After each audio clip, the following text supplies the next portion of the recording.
Egunon bertaratu sarien guztioi.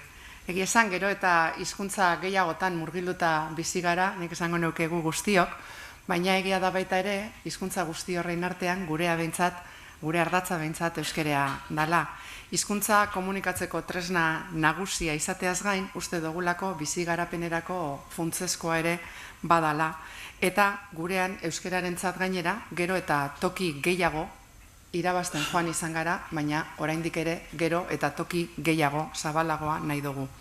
Zorionez, azken hamarkadetako ibilbideak horixe erakusten dauzku. Euskara geroa eta esparru gehiago irabazi dituela berearetzat, gero eta toki handiagoa daukala gure gizartean, bai kaleetan, bai merkataritzagunetan, eskoletan, lanarloan, administrazioetan, danean.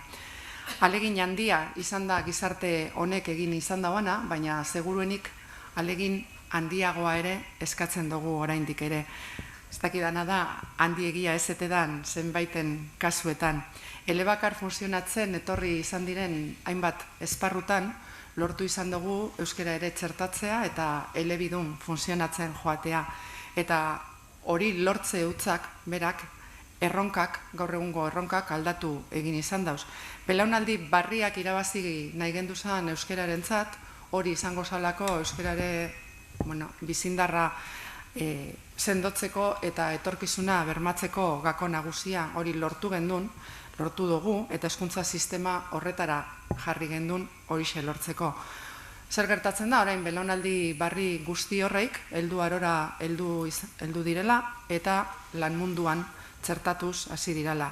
Eta ezin duguna onartu, ez dakit lartxo esatea da, baina ezin duguna mantendu da, egin izan daben alegin guzti hori alperrekoa izatea, heldu arora heltzerakoan, ez daukelako modurik esparru sozioekonomikoan edo lan munduan edo danadalakoan erabiltzeko. Sarritan esaten genduna magisteritzetetatik eta gatozenak, umeekin euskera egiteak ez dauka zentzurik, gero gurasoen artean gaztelera hitz egiten bada, hemen antzeko zerbait gertatzen da, ibilbide guztia euskaraz ikasteak ez dauka zentzu larregirik, gero lanera txertatzerakoan, esparru sozioekonomikora txertatzerakoan erabiltzeko aukerarik ez badaukagu.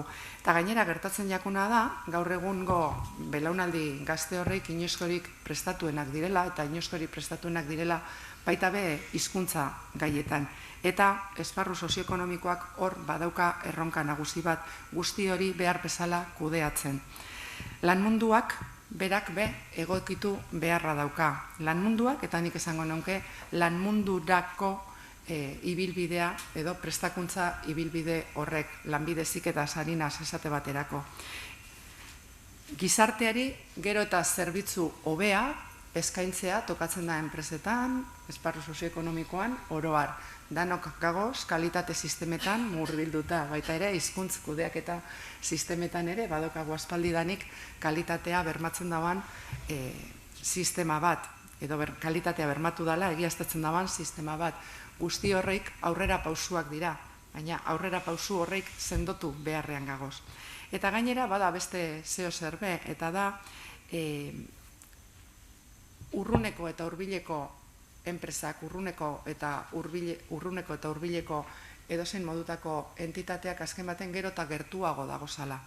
Eta azkenean hor funtzionatzeko eta lehiakor izateko errotua izatea gizarte jakin baten, nik uste benetan lehiakortasunerako, eta Jose Angeli begiratzen datzat, lehiakortasunerako eta eraginkortasunerako puntu bat izango dela. Azkenean zerbait, beste enpresa bat etortzen danean zurera edo bertako zerbait sendotu nahi dozunean, gertutasun hori, hurbiltasun hori, danean funtzionatzen daban horrek, imaginatzen dut enpresetan funtzionatuko dabala.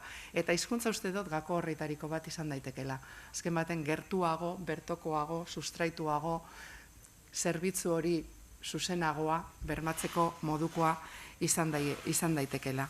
Eta uste dut horretan aurrera egiteko zeo zer behar badugu ikuspegia kontrastatzea dela, balioan jartzea ondo egindako esperientzia guztiak, esperientzia horreik partekatzea, ondo egindakoak ez bakarrik ezagutu baita ere edatzea, eta hobetu beharrean dagozan horreik, ez dut esango gaizki eginak, inon ez da sortzen esperientziarik zerotik ikasten danean bat edo gutxitik ikasten danean dana jakinda eta hankasartzeak bizaten dira, hobetzeko bidean jarri ez, eta guzti hortarako uste dutala gaurko foroa, guzti hori partekatzeko, gaurko eta biharkoa, guzti hori partekatzeko, ikasteko, elkarrengandik ikasteko eta ikusteko zer dan edatu beharko geunkena eta zer dan hobetu beharko geunkena. Beraz, eskerrik asko eta badakizue, negokak euskerari horixe dagokigu eta seguruenik gizarte berdinkideagoa lortuko dugu, gizarte aurreratuagoa lortuko dugu eta batez ere, azken baten, geure izate hori sendotuko dugulako.